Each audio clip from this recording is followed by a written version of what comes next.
दोस्तों, अगर आप भगवान विष्णु के सच्चे भक्त हैं तो आप यह कहानी पूरा जरूर सुनेंगे, क्योंकि इस कहानी के माध्यम से आपको पता चलेगा कि आपको इस कलयुग में भी भगवान श्री विष्णु जी के दर्शन करने हैं तो क्या करना पड़ेगा।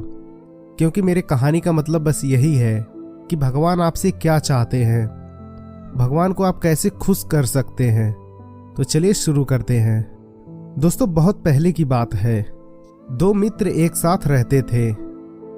ऐसे ही अचानक दोनों के मन में आया और एक दोस्त दूसरे दोस्त से बोला, तो चलो यार, हम दोनों कड़े तप करते हैं, परिश्रम करते हैं और चाहे जैसे भगवान के दर्शन करते हैं। क्योंकि मैंने सुना है कि जो कोई कठिन परिश्रम करता है, तप करता है, तो भगवान उसको दर्शन जरूर देते हैं। तो दूसरे दोस्त ने उसकी बात मान ली और दोनों ने घर त्यागने का फैसला कर लिया। उन दोनों ने सोचा, संसार तो बहुत बड़ा है, जैसे तैसे खाना खा लेंगे इधर उधर, और इधर उधर रह भी लेंगे, जंगल में हो गया, पहाड़ी क्षेत्र में, कहीं भी रह लेंगे। दोनों ने बिना किसी को कुछ बताए घर को त्याग दिया और दोनों अलग अलग रास्ते पे चले गए। करीब 15 से 20 दिनों के बाद दोनों की आपस में मुलाकात हुई। तो दोनों ने अपने अपने बारे में बताया और अपना अपना एक्सपीरियंस शेयर की, और बातों के हिसाब से दोनों का आपस में तालमेल काफी बैठ रहा था।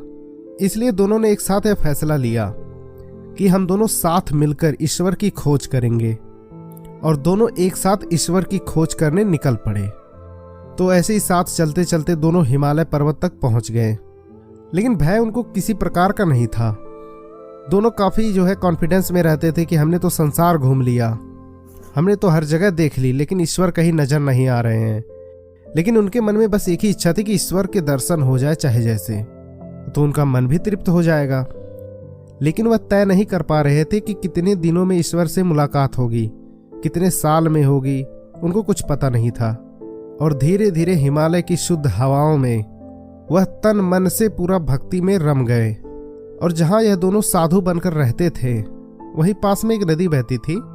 इसलिए दोनों साधु सुबह उठकर स्नान करके उसके बाद ध्यान में बैठ जाते थे और भगवान विष्णु का नाम जपते रहते थे। इसी तरह से काफी दिन गुजर गए, लेकिन उनकी ईश्वर से मुलाकात नहीं हो पाई। तो उनके कुटिया के पास ऐसे ही एक दिन नारद मुनि जा रहे थे। तो उन दोनों साधु ने उनको रोका और अपनी कुटिया में आने का आग्रह किया। और नारद जी भी उनका आग्रह ठुकरा नहीं सके। वह भी थोड़ा थके हुए थे, तो सोचे कि आराम ही कर लेते हैं थोड़ा देर इनकी कुटिया में। तो उन दोनों साधु ने उनसे पूछा, आप दिन भर भगवान की शरण में रहते हैं, आपको दिन भर भगवान के दर्शन होते रहते हैं। हे मुनिवर, आप सब कुछ जानते हैं, तो क्या आप यह बता सकते हैं कि हमारी ईश्वर से मुलाकात कब होगी, वह कब हमें दर्शन देंगे? क्या हमें भगवान का दर्शन प्राप्त करने का सौभाग्य मिलेगा इस जीवन में या नहीं मिलेगा? कृपया आप मुझे बताएं। और दोनों साधु नारद जी का काफी बड़ाई करने लगे कि हमारे बड़े भाग जो आपके दर्शन हुए, आप तो अंतर्यामी भी हैं, आप सब कुछ जानते हैं, आप भविष्य भी बता सकते हैं, क्योंकि आपकी मुलाकात तो प्रतिदिन भगवान से होती रहती है। और दोनों साधु एक साथ बोले जा रहे थे कि अगर आपकी मुलाकात भगवान से होती है तो आप यह जरूर पूछिएगा कि वह हम लोग को कब दर्शन देंगे, क्योंकि दिन तो बहुत बीत गए हैं। तब नारद जी ने कहा, अवश्य ही, मैं भगवान से पूछकर आपको जल्दी सूचना दूंगा। इतना कहकर नारद जी वहां से प्रस्थान कर दिए और देवऋषि नारद घूमते घूमते बैकुंठ धाम पहुंच गए। उन्होंने भगवान विष्णु को प्रणाम किया और माता लक्ष्मी को भी प्रणाम किया। तब भगवान विष्णु ने पूछा, देवऋषि, आज यहाँ आपके आने का क्या प्रयोजन है? जबकि दोस्तों भगवान विष्णु को उनके आने का कारण भली भांति पता था। तब नारद जी ने कहा, प्रभु, आप तो अंतर्यामी हैं, आप चर अचर समस्त सृष्टि के पालक हैं। आपकी इच्छा के बिना एक पत्ता भी नहीं हिल सकता। सारी सृष्टि का संचालन आप ही तो करते हैं।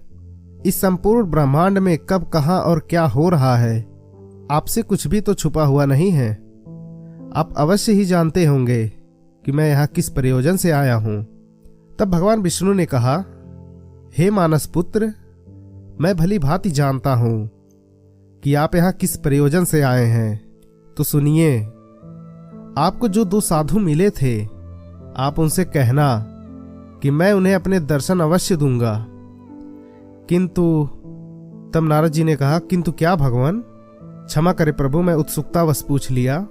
तो भगवान विष्णु ने हंसते हुए कहा, किंतु जिस वृक्ष के नीचे खड़े होकर आपने बातचीत की है उनसे, उसी वृक्ष के नीचे जितने जड़ है उतने वर्षों बाद ही मैं उनको दर्शन दूंगा।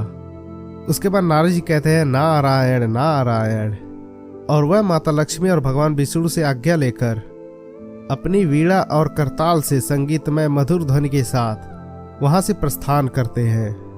और दोस्तों, बैकुंठ धाम से देवर्षि नारद के जाने के बाद वह उन दोनों साधु से उसी जगह पर मुलाकात करते हैं और दोनों साधु उनको देखकर कहते हैं, आइए प्रभु आप ही को याद कर रहे थे। और नारद मुनि को आता देख उन दोनों साधु के जो है मुखमंडल प्रसन्नता से खिल गए। दोनों साधु ने नारद जी को प्रणाम किया और उनके बैठने के लिए चौकी का प्रबंध किया और खाने के लिए देवर्षि को कुछ फल भी भेंट किए। उसके बाद दोनों ने हाथ जोड़कर फिर वही प्रश्न किया, हे नारद मुनि, भगवान विष्णु जी हमें साक्षात दर्शन कब देंगे? इसके बाद नारद जी ने सोचा, अगर इनको सत्य का पता चलेगा तो संभवतः इनके मन में प्रभु के प्रति जो अटूट विश्वास है वह तो कमजोर पड़ जाएगा। हो सकता है भक्ति मार्ग का भी त्याग कर दे। लेकिन दूसरे क्षण नारद मुनि ने विचार किया कि यह सही नहीं होगा। जो कुछ प्रभु ने मुझसे कहा ठीक वैसे ही मैं इनको कह देता हूं, आगे प्रभु की इच्छा। इस तरह मुनिवर के मन में सही गलत का द्वंद्व चलता रहा और अंत में उन्होंने सब कुछ सच सच बताने का निर्णय लिया। इधर दोनों साधु हाथ जोड़कर एकटक नारद मुनि को देख रहे थे और काफी उत्सुकता से नारद मुनि के उत्तर का प्रतीक्षा कर रहे थे। तब नारद जी ने कहा कि अभी हम जिस वृक्ष के नीचे हैं, इस वृक्ष की शाखाओं के जितने पर्ण हैं उतने ही वर्षों के बाद प्रभु आपको साक्षात दर्शन देंगे। इस प्रकार नारद जी के मुखरविंद से इतना सुनते ही दोनों साधुओं ने प्रभु के प्रेम में मग्न होकर सब कुछ भुलाकर नाचना प्रारंभ कर दिया। और वह इतना बेसुध होकर नाच रहे थे कि स्वयं को देवर्षि नारद जी भी नहीं रोक पाए।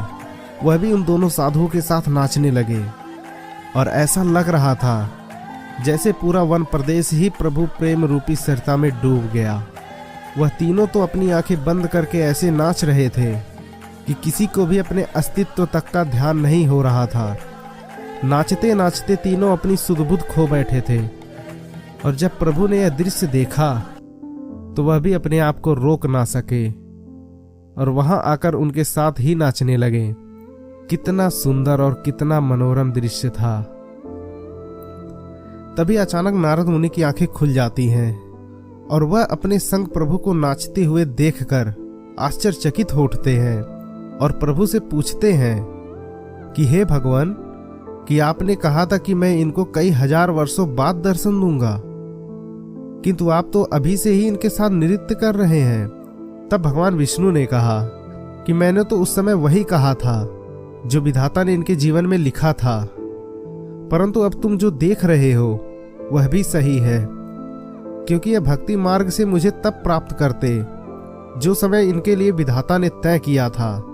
और भगवान विष्णु आगे कहते हैं, जब दोनों साधु मेरे प्रेम में मग्न होकर इस तरह से सब कुछ भूल कर नाचने लगे तो प्रेम के वश में होकर मैं भी अपने आप को रोक ना सका और मुझे यहां आना ही पड़ा।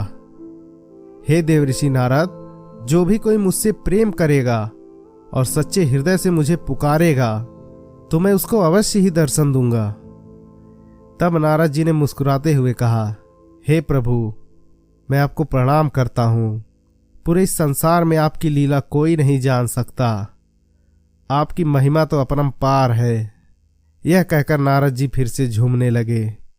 तो दोस्तों, इस कहानी का यही अर्थ है कि आप जिस भी देवी देवता को पूजते हैं तन मन से और पूरे दिल से पूजिए। एक दिन अवश्य आएगा कि भगवान आपको किसी न किसी रूप में दर्शन तो अवश्य देंगे। राधे राधे।